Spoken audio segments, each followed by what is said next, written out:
সবুজ রাজ্যের উজ্জ্বল রোদে বিশাল বনের গহীনে শের খান নামে এক বাঘ বাস করত। সে ছিল অরণ্যের রাজা, কিন্তু তার সাহসের মধ্যে লুকিয়েছিল এক মধুর মন। তার প্রিয় বন্ধু বানর বানি এবং হরিণ রিনি তাকে নিয়ে খুশির দিন কাটাত। একদিন তারা মিলে খেলা করছিল। হঠাৎ দূর থেকে একটি মৃদু কান্নার আওয়াজ শুনতে পেল। শের খান বলল, শোনো, কেউ কাঁদছে, চলো দেখে আসি। তারা তাড়াতাড়ি ছুটল শব্দের দিকে। তাদের চমকে দিল যখন দেখল ছোট্ট এক চিতাবাঘ জঙ্গলের মাঝখানে হারিয়ে গেছে আর কাঁদছে। শের খান স্নেহে বলল, ভয় পেও না, আমরা তোমাকে সাহায্য করব। চিতাবাঘটি চোখের জল মুছতে মুছতে বলল, আমি চিতু, আমি আমার মাকে খুঁজে পাচ্ছি না।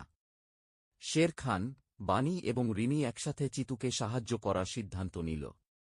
তারা অরণ্যের বিভিন্ন পশুদের সাথে কথা বলল এবং অবশেষে খুঁজে পেল চিতুর মা লীলাকে। লীলার চোখ ভরে উঠল স্নেহের জলে। সে বলল, আমার ছোট্ট চিতু, তোমাকে আবার দেখতে পেয়ে আমি কত খুশি। ধন্যবাদ শের খান, ধন্যবাদ তোমার বন্ধুদের। শের খান মৃদু হেসে বলল, তুমি সবসময়ই আমাদের সাথে সুরক্ষিত থাকবে। আমরা একে অপরের বন্ধু।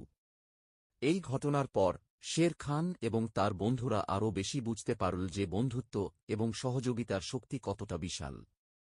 অরণ্যের সব প্রাণী তাকে আরও বেশি ভালোবাসতে শুরু করল। সবুজ রাজ্য হয়ে উঠল আরও সুরক্ষিত এবং খুশির জায়গা। তারা সবাই মিলে বুঝল যে একসাথে থাকলে সবকিছু সম্ভব। ছোট্ট চিতু যেন শিখল বন্ধুত্বের মূল্য, এবং তারা সবাই মিলে একটা সুন্দর এবং ভালোবাসায় ভরা অরণ্য গড়ে তুলল। সবুজ রাজ্যের কাহিনী এভাবেই শেষ হল, যেখানে প্রতিটি প্রাণী একে অপরের সঙ্গে সুখে বাস করত।